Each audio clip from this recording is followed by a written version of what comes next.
দাও না একটু খাবার।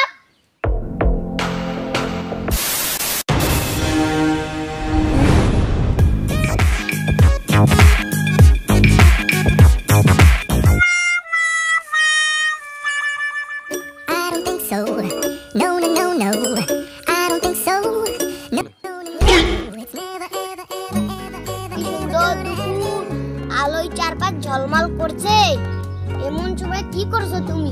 এসো আমরা খেলা করি। না ভাই না, আমার অনেক কাজ। হ্যাঁ হ্যাঁ অনেক কাজ। কি কাজ তোমাদের আবার? শীঘ্র শীতকাল আসবে, তখন আমি ঘর থেকে বের হতে পারবো না, তাই গরমকাল থাকতে খাবার সংগ্রহ করছি। শীতকাল আসতে এখন অনেক বাকি আছে, এসো আমরা খেলা করি। না ভাই, তুমি তোমার কাজ করো, আমি আমার কাজ করি। পিঁপড়াটা খুব বোকা।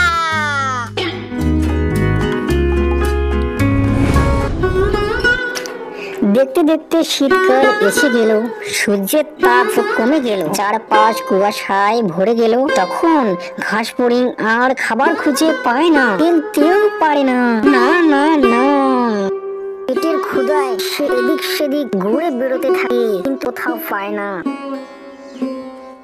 পিঁপড়া ভাইয়ের বাসায় একটু আগে যাই, একটু খাবার আগে খাই।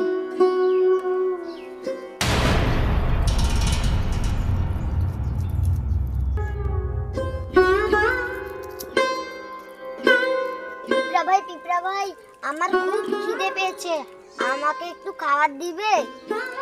দাও না একটু খাবার। আমি আমার খাবার সঞ্চয় করছি, তোমার খাবার সঞ্চয় করছি আমিও।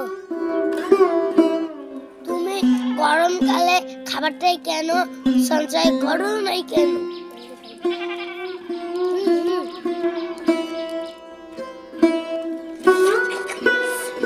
আমি তখন খেলা করেছি আর গান দিয়ে বেরিয়েছি, এখন তেলে নেচে বেরাও। সময়ের কাজ সময়ে না করলে কষ্ট তো তোমাকে তো পেতেই হবে।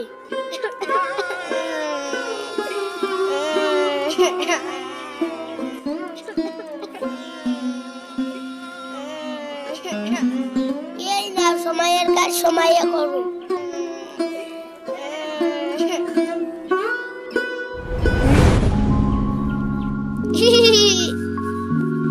তোমরা আমার চোখ খুলে দিয়েছো, এখন আমি সময়ের কাজ সময়ে করব। ধন্যবাদ বন্ধু, তুমি বুঝতে পেরেছো। আসো বন্ধু, একসাথে মিলে খাই। কি মজা কি মজা কি মজা কি মজা কি মজা। ঘাস ফড়িং, আমি পিঁপড়া। আমি পিঁপড়া। এসো এখন আমরা সবাই বন্ধু হই।